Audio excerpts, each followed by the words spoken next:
눈치챘던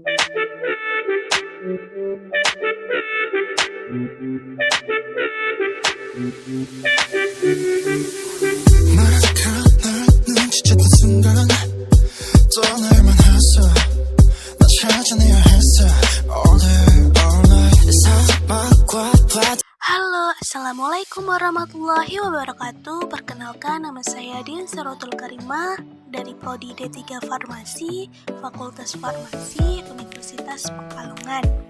Nah, pada pertemuan kali ini saya akan membuat sediaan Simplicia nabati atau Simplicia tumbuhan dari daun sirsa atau Annona muricata. Nah, di sini saya akan menjelaskan tentang identifikasi dari Simplicia nabati dan cara-cara pembuatannya. Yuk simak penjelasannya teman-teman. Sebelum kita ke cara-cara pembuatan Simplicia nabati, ada yang tahu Simplicia itu apa sih?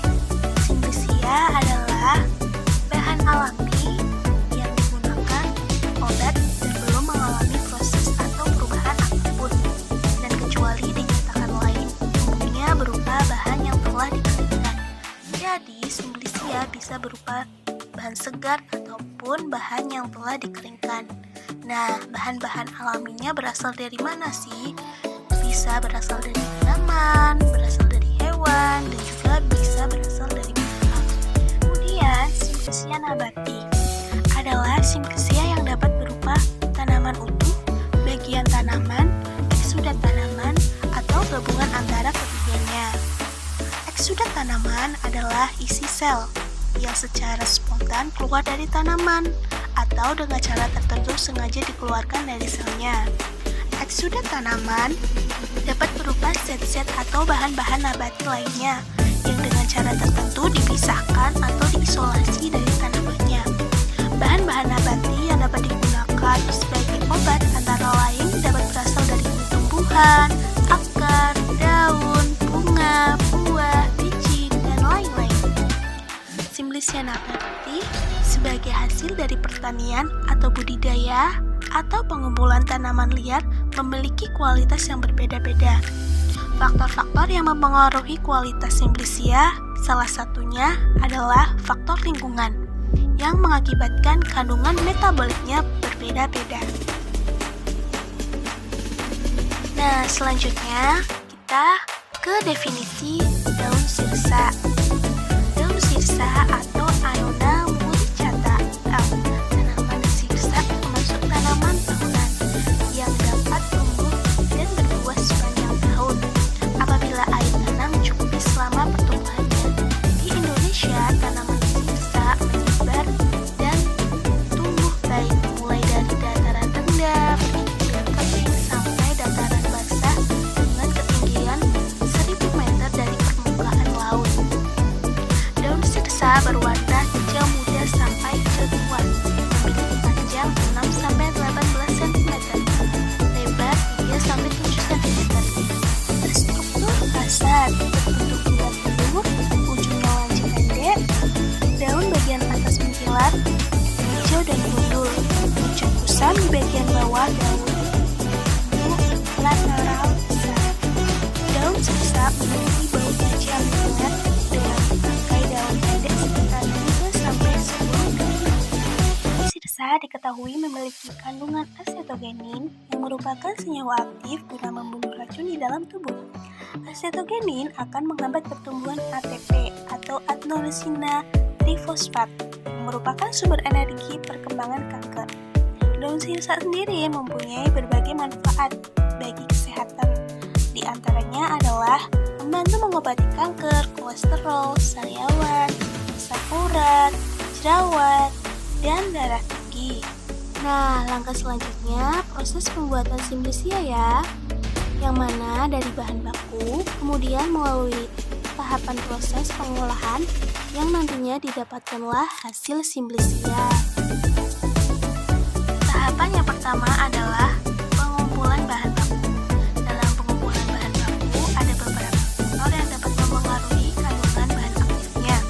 Di antaranya adalah umur tanaman saat dipanen, bagian tanamannya akan digunakan, waktu panen, cara atau teknik panen, dan lingkungan tempat tumbuh tanaman tersebut.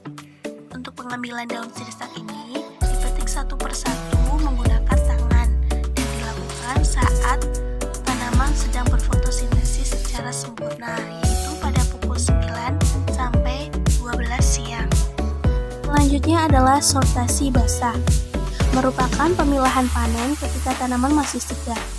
Tahapan ini bertujuan untuk memisahkan kotoran atau benda-benda asing lainnya, serta bagian tanaman lain yang tidak diinginkan.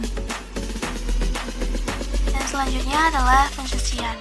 Pencucian dilakukan dengan air yang mengalir, yang bertujuan untuk menghilangkan tanah dan pengotor lainnya yang melekat pada bahan simplisia, yang dapat mempercepat pertumbuhan mikroba.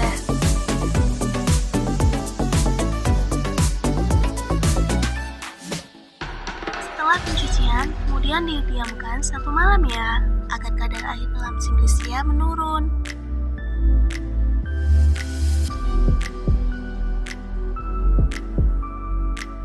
Setelah didiamkan 1 malam dan kadar air sudah menurun, kemudian dilakukan perajangan. Perajangan di sini bertujuan untuk mempermudah dan mempercepat pengeringan, pengepakan, ataupun penggilingan. Dalam perajangan dilakukan dengan cara digunting ataupun diiris dengan alat yang tajam dan bersih.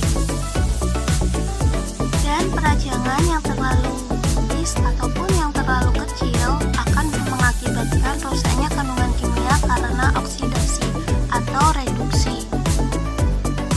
Nah, selanjutnya adalah pengeringan atau penjemuran. Dilakukan di bawah sinar matahari yang mempunyai tujuan untuk mengurangi kadar air dan untuk mendapatkan simplisia yang tidak mudah rusak, sehingga dapat disimpan dalam jangka waktu yang lama, dan mengurangi kadar air, menghentikan enzimatik, dan dapat mencegah penurunan mutu atau perusakan simplisia. Dan dilakukan di bawah sinar matahari ataupun diangin-anginkan, dan bisa juga dikeringkan menggunakan oven. Pengeringan di bawah sinar matahari harus ditutupi dengan kain hitam untuk menghindari penguapan yang terlalu cepat, dapat mengakibatkan menurunnya kandungan minyak asidi di dalam simplisia tersebut dan paparan sinar UV dari matahari. Selanjutnya adalah sortasi kering atau sortasi akhir, yang bertujuan untuk memisahkan benda-benda asing seperti bagian tumbuhan yang tidak diinginkan dan pengotor-pengotor lainnya yang masih ada atau tertinggal pada simplisia kering. Proses pemisahan ini dilakukan sebelum simplisia dibungkus dan disimpan. Kemudian adalah penimbangan. Di sini saya menggunakan alat timbang digital yang bertujuan untuk mengetahui berat simplisia akhir yang nantinya akan digunakan untuk menghitung rendemen dari simplisia yang dibuat tersebut. Dan selanjutnya adalah pengepakan atau pengemasan. Cara pengemasan simplisia tergantung dari simplisia dan tujuan penggunaannya. Pengemasan harus sesuai dan dapat melindungi dari kerusakan simplisia dan memperhatikan dari segi pemanfaatan ruang untuk keperluan pengangkutan ataupun penyimpanannya. Praktikum kali ini saya menggunakan plastik belt untuk wadah pengemasan simplisia. Simplisia yang sudah dikemas kemudian diberi label sebagai tanda agar simplisia tidak bercampur satu dengan yang lainnya, serta untuk memudahkan pencarian simplisia dan pengambilan simplisia. Tahapan yang terakhir adalah penyimpanan. Simplisia dapat disimpan pada suhu sedang atau tempat-tempat tertentu atau yang memiliki suhu udara antara 15 sampai 30 derajat Celcius. Simplisia sebaiknya tidak disimpan dalam kotak kayu dan kertas karena akan mengabsorpsi kembali uap air dalam udara sekitar 10-12% yang menyebabkan simplisia dapat cepat rusak. Selain itu, dapat juga dirusak oleh serangga ataupun tikus. Kemudian bau simplisia pun akan menjadi campur aduk. Semoga bermanfaat ya. Terima kasih. Wassalamualaikum warahmatullahi wabarakatuh.